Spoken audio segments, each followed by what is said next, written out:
Now, Johnson, we'll measure you for your skis.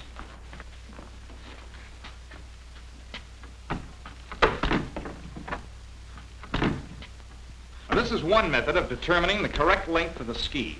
By placing the tip at the palm of a man's hand with his arm extended over his head. For example, you're about 6 foot tall, average weight. You'll take a 7'2" ski.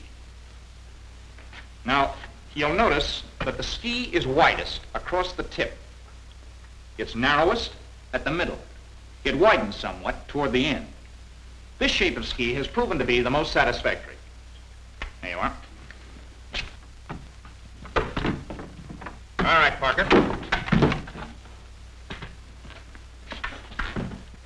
Now for your ski boots. What size do you wear? Size 8. Oh, yeah, here's a pair. Look kind of large for me, Sergeant. That's right, they are.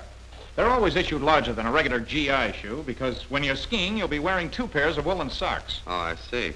Now look at this boot. It's especially built for skiing with a blunt, square toe. Those metal sole protectors are attached to the boot at the toe, so you'll get solid resistance at the toe irons. The soles are of rigid leather. That's to eliminate any chance of a spiral twist. In addition to the laces, the boot has a broad leather strap around the instep. The heel has a deep groove to firmly hold the spring of the binding. Now, about your skis themselves. These are made of hickory. They have a long parallel groove running from just below the tip to the end of the ski. This groove helps to keep the skis running in a straight line and parallel to each other. You will notice that they are shaped in a design to give them the necessary camber and springiness. Now, care must be taken to prevent the ski from warping and losing its camber by keeping them in a press, as you saw when we took them out. What are these metal edges for? Well, there are 2 reasons for them. Resistance to wear, and because they give the ski a sharp biting edge for turns on hard-beaten or frozen snow. Same principle in that respect as with ice skates.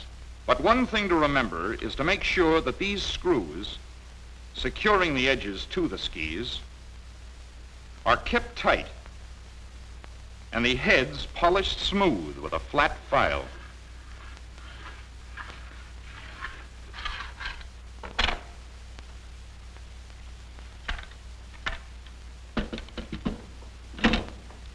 Modern skiing depends to a very great extent on these bindings. Now, here is the base plate, the adjustable toe irons, the cable, the heel spring, and the adjusting lever, which forces the boot firmly into the toe irons of the ski. Johnson, what size boot do you wear? 10. 10? Here's a pair. The toe irons must be fitted to the boot. Of course, this won't do. First, we loosen these screws.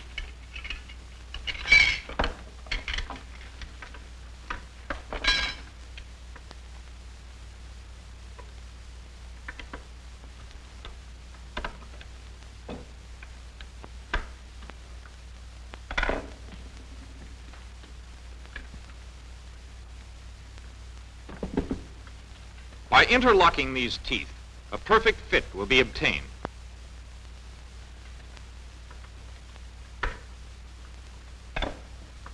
Before this adjustment, there is no difference between the 2 skis. However, once the bindings are fitted to the boots, you then have a left and right ski.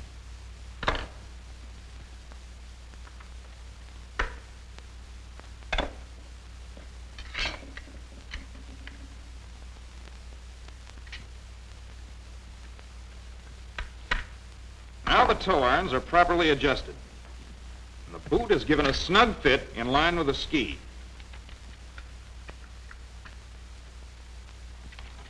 Then you place the heel spring into the groove at the heel of the boot and snap the adjusting lever. The boot now has no side play at all in the binding. For downhill work, when it is necessary to lean forward and for the feet to maintain the closest possible contact with the ski itself, it is necessary to place this cable underneath these 2 hitches on the side of the ski. But in climbing, walking, or running, you use the relief hitch.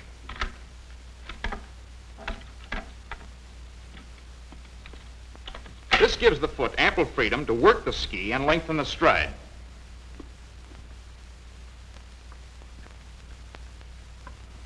Now, once you've adjusted the toe irons to fit your boots, you don't have to worry about it any further, except for a regular daily inspection of the skis and bindings.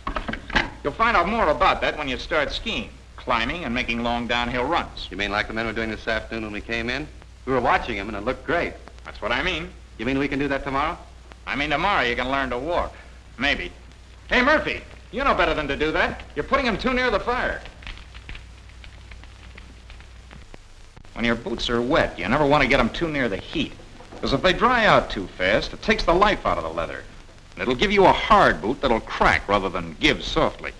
That's one reason why you have to keep these boots well polished at all times.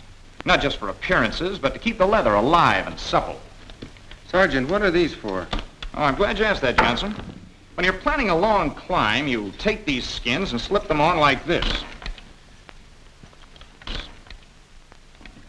And you buckle them,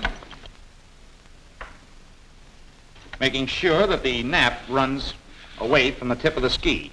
The idea is that the ski and skin will slide forward to some extent, but will not slip backward, because each of the thousands of hairs on the skin will act as a traction brake on the snow.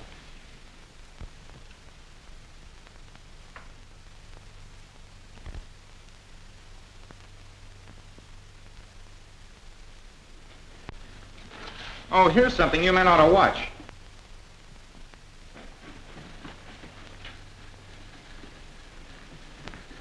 Haynes here is going to lacquer his skis. Ski lacquer.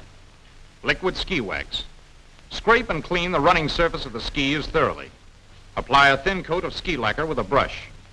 When well dry, apply second coat. Allow 12 hours for the last coat to harden before using the skis. Shake well before using. It's a job you'll have to do from time to time to keep your skis in good condition. Of course, it is essential before applying this lacquer that the surface of the ski be cleaned thoroughly with steel wool.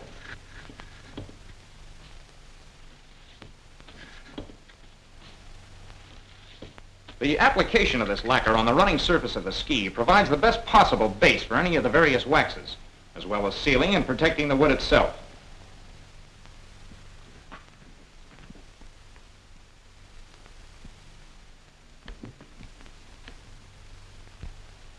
Well, that's enough for now. Better turn in and get a good night's rest. Tomorrow morning, the ski instructor will start your actual ski lessons. And good luck to you. Thank you, Sergeant.